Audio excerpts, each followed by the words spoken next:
Hello, everyone. Welcome to the second episode of One Day in Denmark. Today, we are joined by Kate Dahl. She is originally from the US, currently living in Aarhus. Aarhus, Denmark. So, yeah. And please tell us what is your profession, because I know you definitely want to distinguish yourself from some comparisons that internationals had. So, please tell us a little bit more about you. Yes, so I am an American, and more specifically from Detroit. I like to say that Eminem is my homeboy, but really I come from a small town in the middle of nowhere, like literally. And so if we're going to really fast forward to today and what I do, I teach internationals how to communicate their value to Danish companies in a Danish cultural context. And to shorten that up, what I really mean is I teach job search strategy in the Danish cultural context. And that's what I teach are the strategies based on my own experience. I've lived in Denmark for 5 years.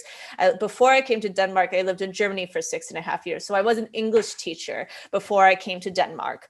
And really, I met the love of my life, and I had to reinvent myself completely. And that's also one of the strategies that I teach as well, because I'm a Master of Arts in European Studies. And what do you do with European Studies in Aarhus? Not a whole lot, right? And so basically what led me to where I'm doing today is because I've had to reinvent myself. I worked in the startup sales industry for 4.5 years in Denmark. And how to say it, I got more than 5 jobs within 4.5 years, and that's crazy insane. And well, there's many reasons why I lost positions, company merger, change of strategy, temporary contracts. And the previous one, I took a strategy that didn't work and basically led me to my own demise, basically. And that's how the cookie crumbles when you're in sales. But I've decided to take these experiences, and instead of being, sitting by myself saying, oh, poor me, I decided, you know what, I have something. And based on the encouragement of my friends in Denmark and from a lot of internationals in Denmark, they kept telling me and whispering in my ear, you need to do this. Like, you need to be an entrepreneur. You need to teach internationals what you do, because we would die to be in a position like you. Even if, like, a lot of internationals I know have a really hard time and look for a job more than a year, or even sometimes 2 or 3 years. It can be really tough here. And a lot of internationals would kill for what I've learned and so on. And I've decided, you know what, I'm going to take my strategies, teach them, and apply these strategies to other internationals. And I mean, if you go to my website at careerdenmark.dk, or even my LinkedIn profile for that matter, you see like a ton of recommendations, basically, not only from internationals, but other organizations. And so, I do one-on-one, but what I want to do, or have been doing, is I want to get my courses free to internationals, to municipalities, to A-Kasse, which is the unemployment system here in Denmark, to unions, to various organizations. So it will be free to them. And that's what I want to do with Career Denmark, and what I have been doing for a few years, but officially beneficial in March of last year when the COVID hit. But things are going well, and and I keep seeing it grow, and seeing my students get positions, and that's really a summary of what I do. It's a very interesting journey. And you said you are from Detroit. How did you end up in Denmark from all the way from Detroit? Oh my God, funny story. So like I mentioned earlier, it's like I like to say that I'm from Detroit because it sounds like people know what metropolitan, Detroit is, right? It's metropolitan. It sounds more like kick-ass, if you're from Detroit, because you sound more like, you're how to say it, like you're hardcore, gangster life, like the Coolio, living in a gangster's paradise, basically. But really, I come from a small town in the middle of nowhere. I'm a daughter of a farmer, and I come from a very conservative religious community. And when I say conservative religious, I mean really religious, and I'm talking Republican Trumpism, so to say. So that's where I come from. A big contrast to now.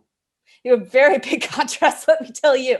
So really, I always felt different. And, I like to make analogy. You know, there are people that are born gay, and I was born liberal. And my friend told me like a few weeks ago that, oh, you're just born smart. And I was like, okay, maybe. But yeah, I really, it was just, it started where I always had doubts and I always questioned things. I always wanted to know why the sky was blue, why the grass was green, why are things the way they are. And I always questioned life in general and like why, like I just wanted something concrete and not just because a book said so, right? And then I met two exchange students. One was a Dane and one was a German, and they changed my life. And when when I told them about my thoughts and philosophies, in high school, they were like, yeah, that's totally normal. And I was like, really?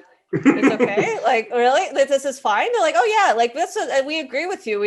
Because every time I mentioned something like about what I thought about it, I was always put down by my community and saying, no, these thoughts were wrong. And that I have to just believe straight up what what the great book says, right? So, and then really it started when I became independent, and when I broke off from that community by visiting my friend in Denmark. And that really, with that mutual friend in Denmark, 5 years later, longer than that.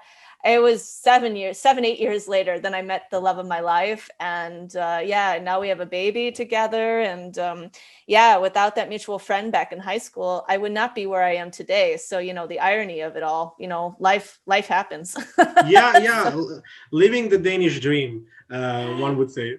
Yeah, definitely. So few things. The world's best work-life balance, they say.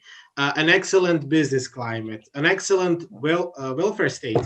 So these are just three reasons why it's very popular to come to Denmark, to live, study, work. We see it all over the place. Like every newspaper is writing it. But looking at your experience and your story as a job consultant in Career Denmark, why actually people coming to Denmark and looking for a job and actually studying? Like, what do you from your point of view?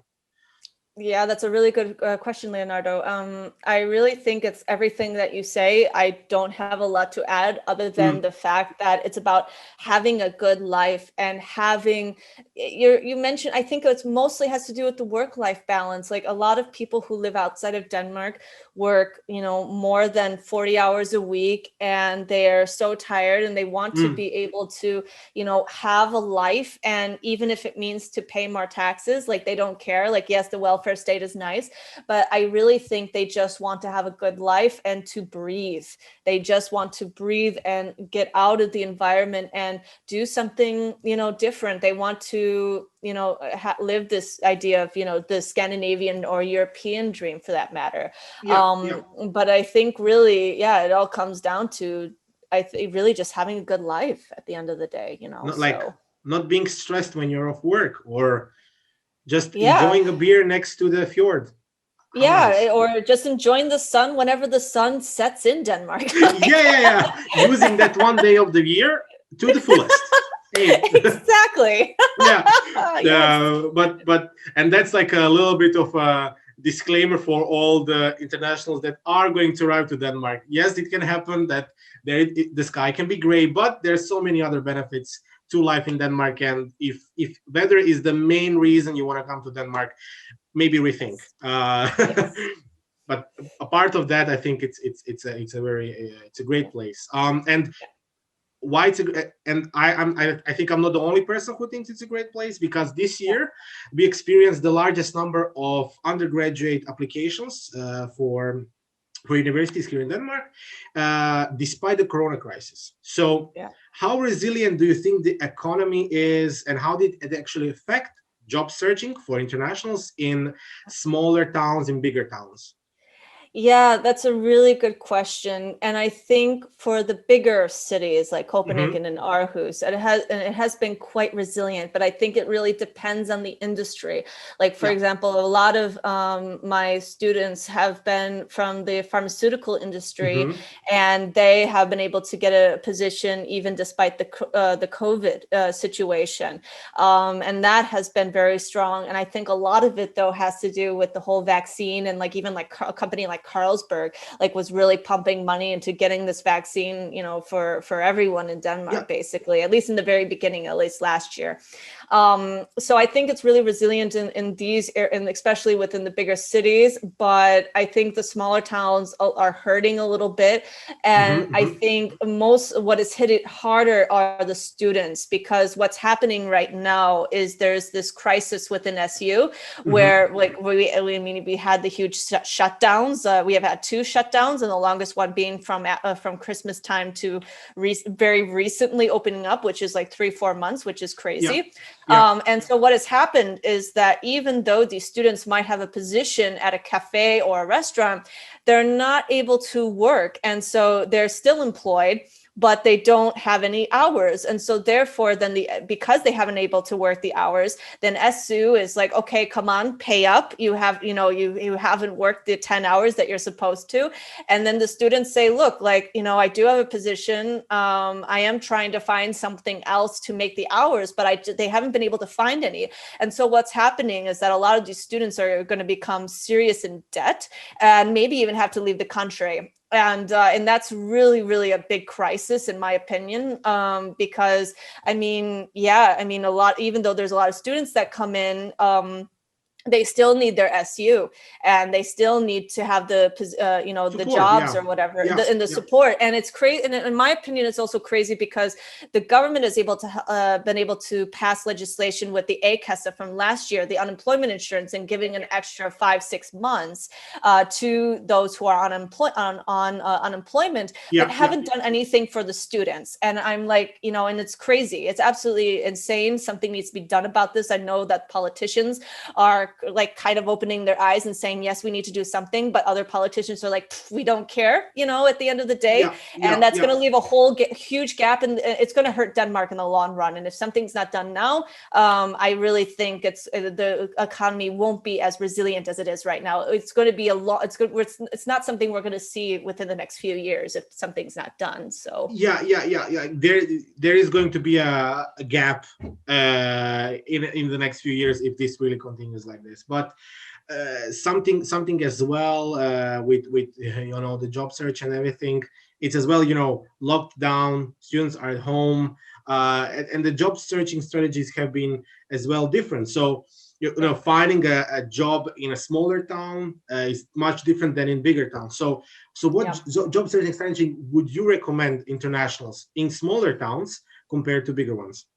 Yeah, it's interesting. I wouldn't say that the strategies are more or less different. I would say that it's mostly 2 major things regarding whether you're in a small town or bigger town. And what I think students need to learn is they need to learn how to analyze the job ad and to learn how to communicate their value despite their level of Danish, and to how to make these positions by phone or by email. And I think that's a challenge for whether in a bigger city or in a smaller city, and it's really the same. And I think what it comes down to is their how to be able to communicate their value despite their lack of Danish level, basically.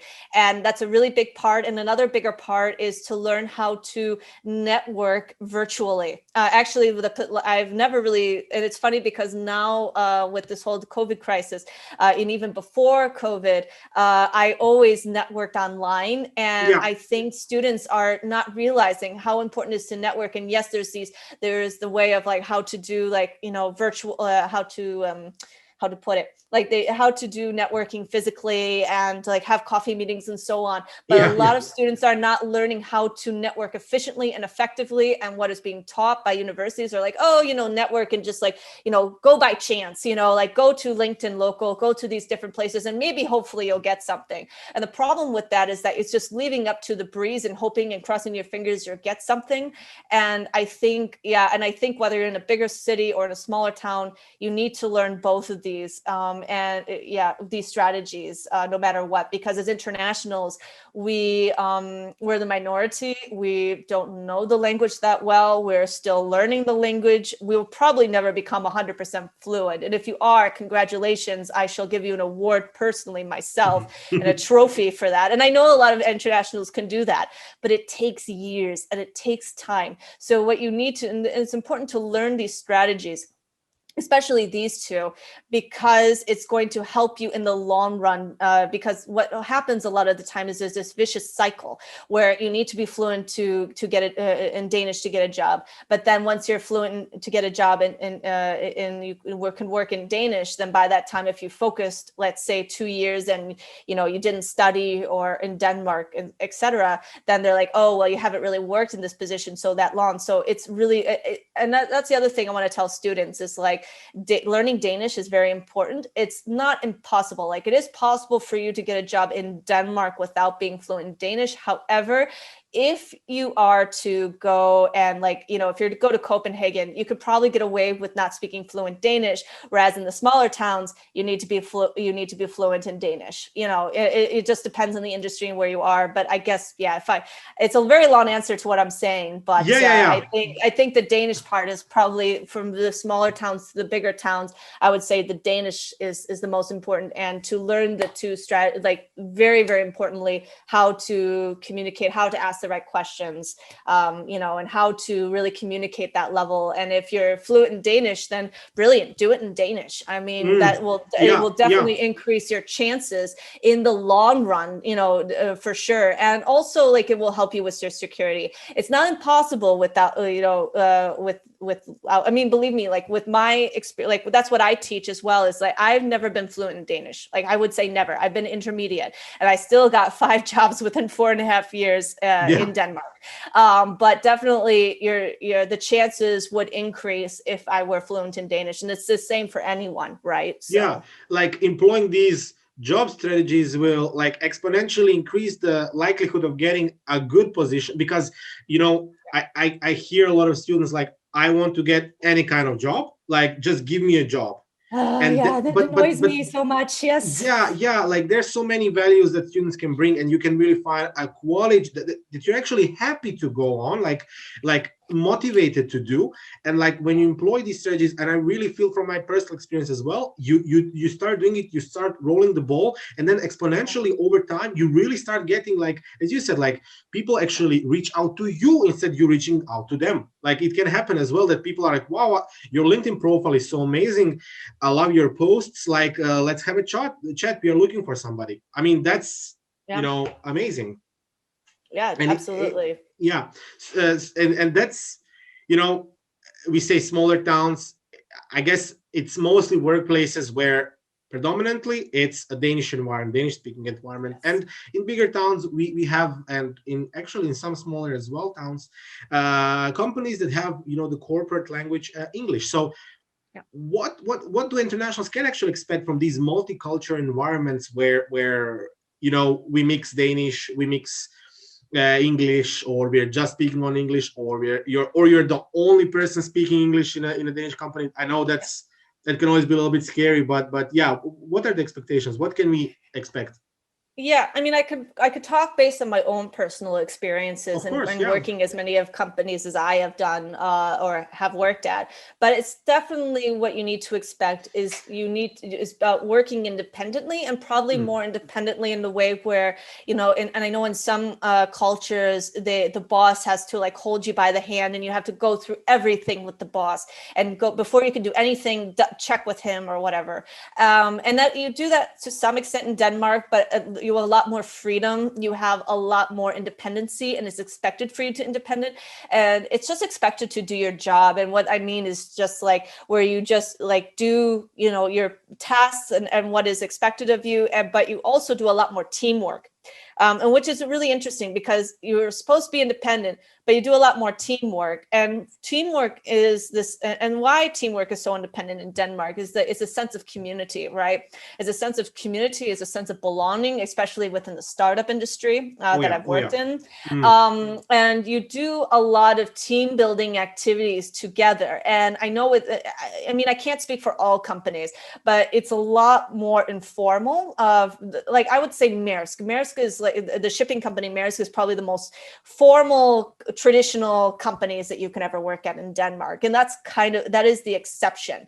But they are mostly informal. And what I mean is like, especially, is that you might go to like have vacations, you have Friday bars, you have parties.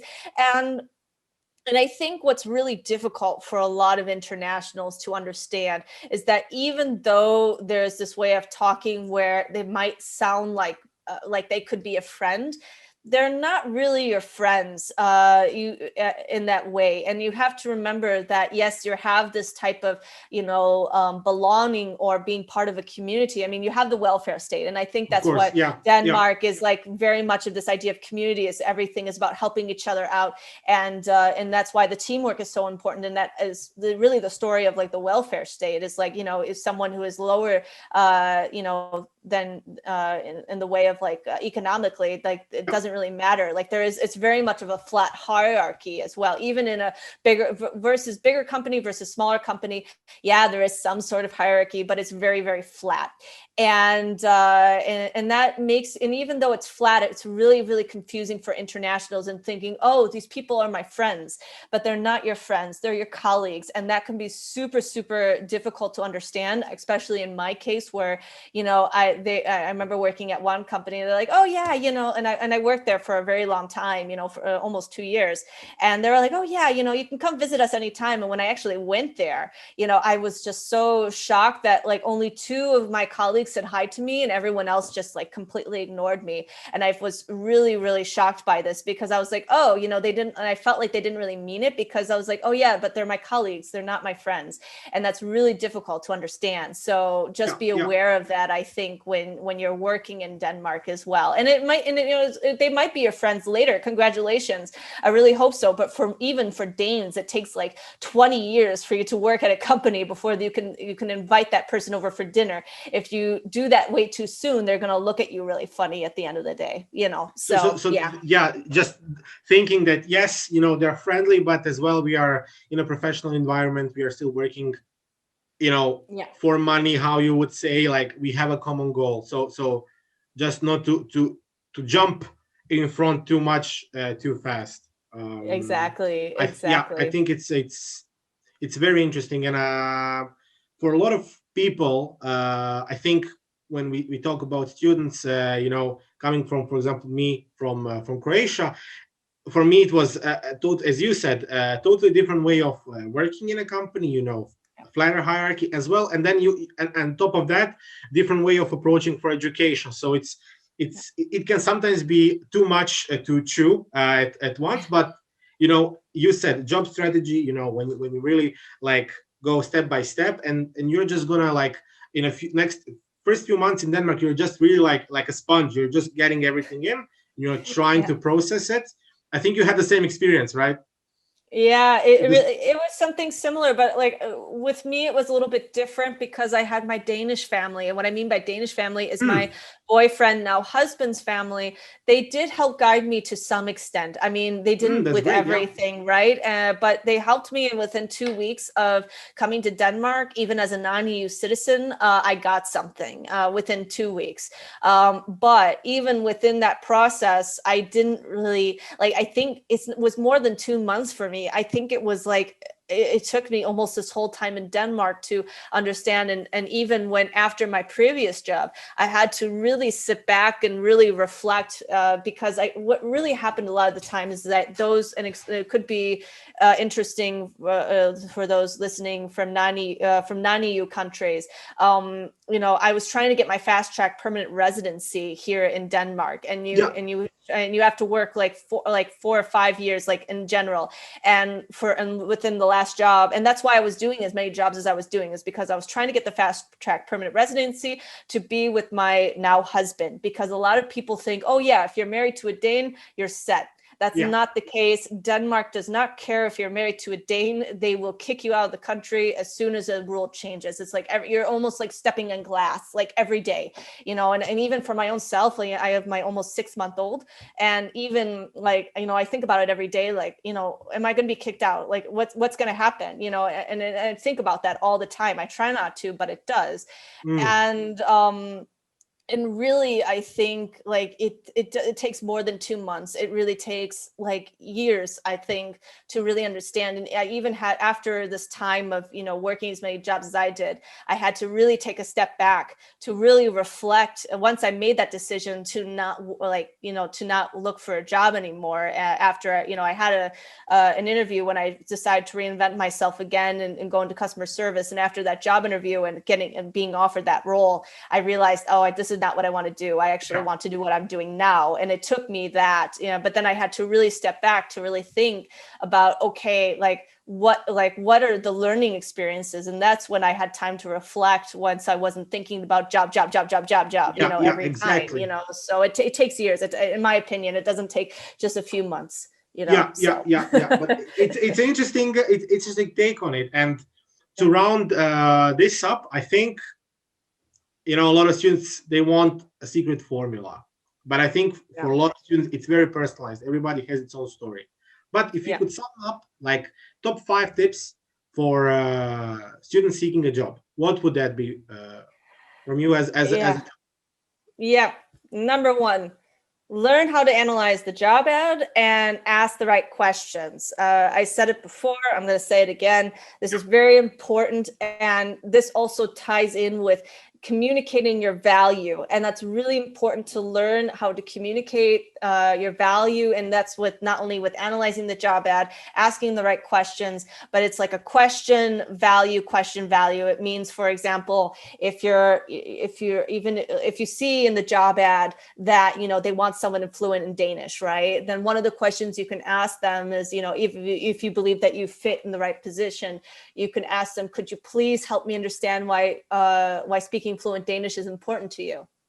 Because you see what I did there. What I did at that point, at that question, is that you're not attacking the person. You're asking them to explain, and then you give your value about why you're a really good fit for that role, and then they can make up their mind. And I've actually gotten positions, and that's always been my strong suit. I think that's one of the reasons why I was really good at what I did with getting the different positions, was because I was really strong with asking the right questions, analyzing not only the job ad, but also the website. That's very important, because if you're, asking a question about like what are your company values, and that's on your on the company website, they're going to look at you a little bit funny and be like, well, it's on our website, and then you're not going to be remembered in the right way. So you have to be smart about it. Like, don't call for the sake of calling, really look at saying, okay, do I send an email? Do I send a telephone number? Who are the decision maker is, look at the gaps and really find like what is missing, in that job ad. And that's also what I teach, is if when you're having a hard time, I teach this method and how to do it. Also learn how to target. If you're sending 60 applications in a month, I highly doubt that you're targeting. I would be very, very surprised, but I'm going to say, I'm going to be 99.9% that you're not targeting. You need to target. You need to make it specialized. Once you have all this information of analyzing the job, asking the right questions, getting the information, then you put it in your application and you super target it. A lot of, you should not be a robot or a bot sending them, because a lot of companies will sniff you out. They will figure you out. And don't do that. You need to target. It's a no-go. You need to target. Absolutely. Network. That networking is very important, even when you're a student. It is not good. And also and you need to start now, because it's going to secure your future in Denmark. You need to network. You need to professionally network. You need to keep networking. But there is a difference between networking to find friends versus professionally. And those are two different strategies completely. And you need to know and how to network in general, and also how to network virtually. Everyone is saying, like, when I talk to a lot of students or who are considering to become my student, a lot of the answers I get a lot of the time is that, well, they're not able to network because of COVID. I say it's a bunch of BS, because you need to learn how to be efficient, how to be effective, and how to do it on LinkedIn. And that is the way to do it. If you're not able to, send a note within less than 300 characters to explain why you want to talk to someone or why you want to connect with them, then you're not an efficient or effective networker. And that's also what I teach. Number 4, LinkedIn profile and content. Content is important. It is key. You need to learn how to do it in the right way. Otherwise, if you're, and it's not just simply saying like, oh, here's my CV, please help me. It doesn't work. You need to learn how to create content to build, not only to gain a network, but to engage with your current network, and so that you'll be remembered. That is super, super important. So you need to learn how to do LinkedIn content. And even if you're not in the field of marketing, because I get a lot of people saying, well, I don't want to do LinkedIn content because I don't want to go into marketing.